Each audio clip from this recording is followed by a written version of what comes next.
Hi. Fazil Muhammad സംവിധാനം ചെയ്ത് 2024 പുറത്തിറങ്ങിയ ഫെമിനിച്ചി ഫാത്തിമ എന്ന സിനിമയെ കുറിച്ചാണ് ഇന്ന് ഞാൻ പറയാൻ പോകുന്നത് കേട്ടോ. ഈ സിനിമയിലെ പ്രധാന കഥാപാത്രമായിട്ട് അഭിനയിച്ചുള്ളത് ഷംല ഹംസയാണ്. ഷംല ഹംസക്ക് നമ്മുടെ കേരള സംസ്ഥാന അവാർഡ് അടക്കം ഈ സിനിമയിൽ അഭിനയിച്ച കാരണം കൊണ്ട് കിട്ടിയിട്ടുണ്ട്. നല്ല നടിക്കുള്ള ഒരു അവാർഡ് നമ്മുടെ ഷംല ഹംസക്ക് കിട്ടിയിട്ടുണ്ട്. ഈ സിനിമയുടെ ഒരു പ്രമേയം എന്താന്ന് വെച്ച് കഴിഞ്ഞാൽ നമ്മുടെ ലിംഗസമത്വം, അതേപോലെ സാംസ്കാരിക പാരമ്പര്യം, പിന്നെ അതേപോലെ വ്യക്തി ശാസ്ത്രീകരണം തുടങ്ങിയൊക്കെയാണ് ഈ സിനിമയിൽ ഉൾപ്പെടുത്തിയിട്ടുള്ളത്. അത് നമുക്ക് വളരെ രസകരമായിട്ട് തന്നെ ഈ സിനിമയിൽ നമുക്കത് കാണാനും അതേപോലെ അതിലൂടെ സീക്വൻസ് മനസ്സിലാക്കി എടുക്കാനും നമുക്ക് സാധിക്കും എന്നുള്ളതാണ് ഈ സിനിമയിൽ കണ്ടപ്പോൾ എനിക്ക് തോന്നിയത്. പിന്നെ ഒരുപാട് ആൾക്കാർ ഇപ്പോഴും, അതായത് ഒരുപാട് സ്ത്രീകൾ ഇപ്പോഴും വീട്ടിൽ അനുഭവിക്കുന്ന കുറെ കാര്യങ്ങളൊക്കെ ഈ സിനിമയിൽ വീണ്ടും കാണിച്ചു തരാൻ പറ്റുന്നതിന് വളരെ രസമായിട്ട് എടുത്തിട്ടുണ്ട്.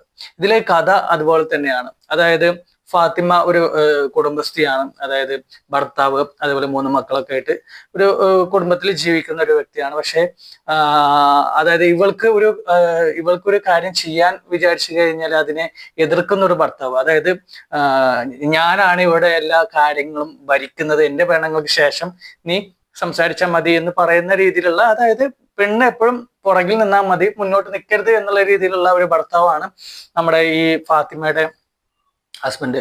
അങ്ങനെ ഒരു മുസ്ലിം കുടുംബമാണ്. അതാണ് അതിന്റെ ഒരു രസം. ആ രീതിയിലാണ് സിനിമ എടുത്തു വെച്ചിട്ടുള്ളത്. അങ്ങനെ അവളുടെ വളരെ സിമ്പിൾ ആയിട്ടുള്ള, അതായത് വളരെ പെട്ടെന്ന് നമുക്ക് ആർക്കാണെങ്കിലും ചെയ്തു കൊടുക്കാൻ പറ്റുന്ന ഒരു കാര്യത്തിനെ ചെയ്തു കൊടുക്കാതെ അതിനു വേണ്ടിയിട്ട് ഈ ഫാത്തിമയുടെ ക്യാരക്ടർ പല കാര്യങ്ങളും ചെയ്യുന്നുണ്ട്.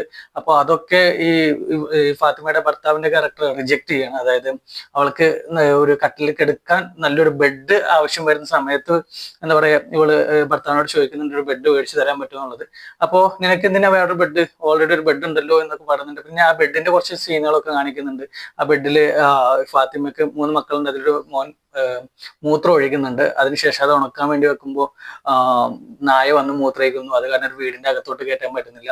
അങ്ങനെ ആ ബെഡ് കൊടുത്ത്, അതായത് ഒഴിവാക്കി വിടുന്നു. ഒഴിവാക്കി വിട്ടപ്പോ അത് ആരോട് ചോദിച്ചിട്ടാണ് ഒഴിവാക്കി വിട്ടെന്ന് പറഞ്ഞിട്ടുള്ളൊരു ചോദ്യം വരുന്നുണ്ട്. അതായത് പല ചോദ്യങ്ങളും അവിടെ പെണ്ണിന് നേരെ ഉയർന്നു വരുന്നു. അതിനൊന്നും മറുപടി കൊടുക്കാൻ പറ്റുന്നില്ല.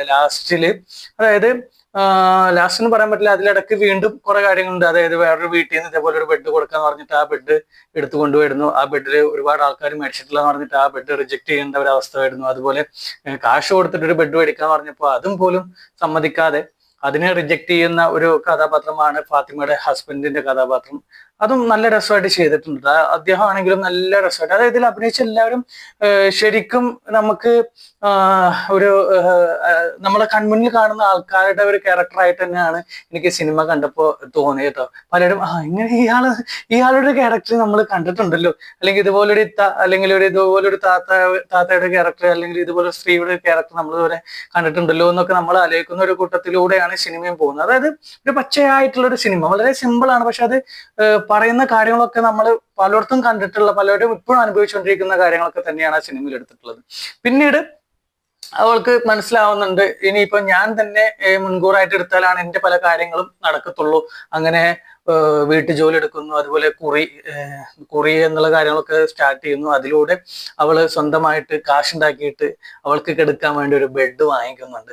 അപ്പൊ ആ ബെഡ് വാങ്ങിക്കാൻ, ആ ഒരു ബെഡിന് വേണ്ടി മാത്രമായിരുന്നു, അതായത് സ്വസ്ഥമായിട്ട് രാത്രി ഒന്ന് കിടന്നുറങ്ങാൻ വേണ്ടി, തണ്ടൽ വേദനയും കാര്യങ്ങളൊന്നും ഇല്ലാതെ എന്താ പറയാ സ്വസ്ഥമായിട്ടൊന്ന് കിടന്നുറങ്ങാൻ വേണ്ടിയിട്ട് ഒരു ബെഡ് ചോദിച്ചിട്ട് പോലും കിട്ടാത്തൊരവസ്ഥയിൽ അവൾക്ക് അതിന് മുൻകൂറായിട്ട് ഇറങ്ങേണ്ടി വന്ന ഒരു സാഹചര്യമാണ് ഈ സിനിമയിൽ. അങ്ങനെ പല ആൾക്കാരും ഇപ്പോഴും ഒതുങ്ങിക്കൂടി നിൽക്കുന്നുണ്ട്. അങ്ങനെ ഒതുങ്ങിക്കൂടി നിൽക്കാതെ നിങ്ങൾക്കും ഈ പറയുന്ന പോലെ ഒരു കഴിവുണ്ട്, നിങ്ങൾക്കും ഒരു ജീവിതമുണ്ട് എന്നുള്ളത് കാണിച്ചു തരുന്ന ഒരു പച്ചയായിട്ടുള്ള ഒരു സിനിമയാണ് ഫെമിനിച്ചി ഫാത്തിമ എന്ന് പറയുന്ന സിനിമ. എനിക്കിത് കണ്ടപ്പോൾ വളരെ ഇഷ്ടപ്പെട്ടു. വളരെ കുറച്ച് സമയമുള്ളൂ, 1.5 മണിക്കൂറുള്ള പടം. 1.5 മണിക്കൂർ കൊണ്ട് നമുക്ക് പല കാര്യങ്ങളും മനസ്സിലാക്കി എടുക്കാൻ പറ്റുന്ന ഒരു സിനിമയായിട്ടാണ് ഈ സിനിമ എനിക്ക് കണ്ടപ്പോൾ തോന്നിയത്. അപ്പൊ നിങ്ങൾ ആരെങ്കിലും ഈ സിനിമ കണ്ടിട്ടില്ലെങ്കിൽ ഒന്ന് കണ്ടോളൂ. നല്ല രസമുള്ളൊരു പടമാണ് ഫെമിനിച്ചി ഫാത്തിമ എന്നുള്ളത്. കണ്ടവരെന്തായാലും എനിക്ക് കമന്റ് ആയിട്ട് അറിയിക്കണം. അപ്പൊ നമുക്ക് അടുത്ത സിനിമയുടെ വിശേഷമായിട്ട് വീണ്ടും കാണാം. Okay, by.